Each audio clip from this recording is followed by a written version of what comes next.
بسم الله الرحمن الرحيم. ازيكم يا بنات؟ عاملين ايه؟ يا رب تكونوا بخير. النهارده ان شاء الله هنعمل مع بعض احلى واجمل رز بلبن. تقدري تعمليه بكل سهوله، وهقول لكم ازاي يطلع معاكم وش مكرمش ويدينا قوام كريمي حلو جدا زي ما بنشتريه من المحلات من بره بالظبط، بطريقه سهله وسريعه، وفي دقايق كمان هيكون خلصان معاكم. يلا بينا نبدا الوصفه بتاعتنا. معايا كوبايه الا ربع من الرز المصري بتاعنا العادي، غسلتهم كويس جدا وصفيتهم من الميه. هنزل فيهم في الحله بتاعتي واكون مجهزه معايا 3 كوبايات من الميه، وهنسيبهم على النار لحد ما الرز بتاعي يستوي ويتشرب الميه كلها تماما. اهم حاجه نفضل نقلب فيه وما ننساهاش عنه، يعني كل 3 دقايق كده هوت او 4 دقايق نفضل نقلب فيه عشان الرز بتاعنا ما يتلزعش من تحت او يتحرق. هنسيبه لحد ما يتشرب خالص الميه ويستوي ويوصل معايا بالشكل اللي انتوا شايفينه ده. مش شرط ان هو يتشرب الميه خالص ويكون الرز معايا ناشف قوي، يعني شايفين ممكن عادي نسيب فيه شويه ميه صغيرين كده خالص في الاخر. اهم حاجه يكون الرز استوى معايا بالشكل ده. بعد كده ما الرز استوى هكون مجهزه معايا لتر من اللبن او من الحليب، اللي هما تقريبا 4 كوبايات من اللبن. هننزل بيهم كده على الرز ونسيبهم. هنا بقى النار هنا او درجة الحرارة بتاعة البوتاجاز متوسطة، ولا هي عالية قوي ولا هي هادية قوي. هنقلب كده الرز، واول ما يبدأ يدخل معايا في مرحلة الغليان هكون مجهزة معايا نص كوباية من السكر، اللي هما تقريبا 4 كوبايات 4 معالق من السكر. على كل كوباية لبن حطيت معلقة سكر.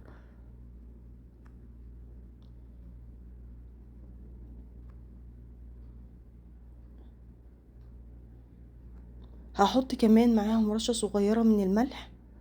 الملح هنا بيعادل الطعم.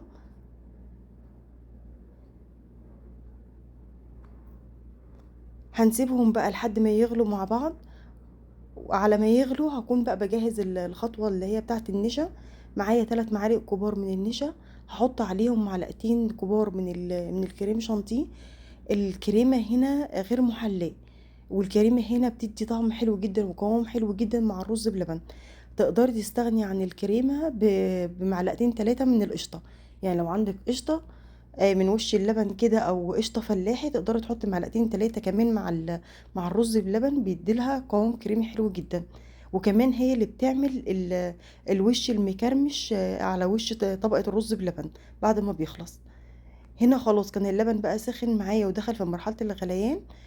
هنزل بقى عليه كده بالنشا والكريمه بتاعتي، وهقلبهم كويس جدا مع بعض، واسيبهم 3 4 دقايق كده يغلوا مع بعض لحد ما النشا تستوي مع اللبن والرز.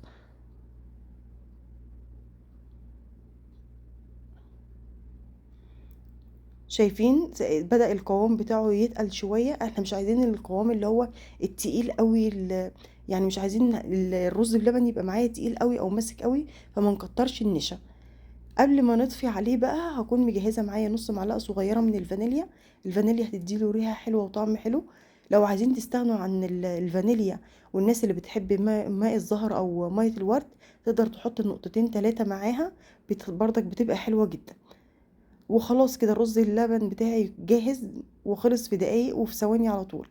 هنبدأ بقى نجهز الكوبايات بتاعتي او الكاسات بتاعتنا اللي هنحطه فيها، وهوزع الرز بلبن بتاعي كده في الكوبايات. انا الكيلو اللبن ده تقريبا عمل 6 كوبايات من الحجم ده.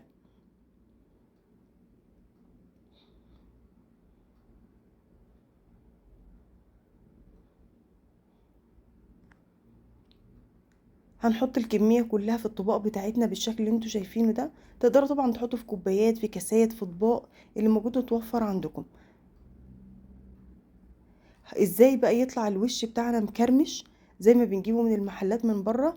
لازم الرز بلبن يبرد خالص، يهدى تماما من الحرارة بتاعته. شايفين انا هنا كان بدأ يدفى، كان دافي معايا وبدأ يكرمش، ازاي ياخد الوش المكرمش.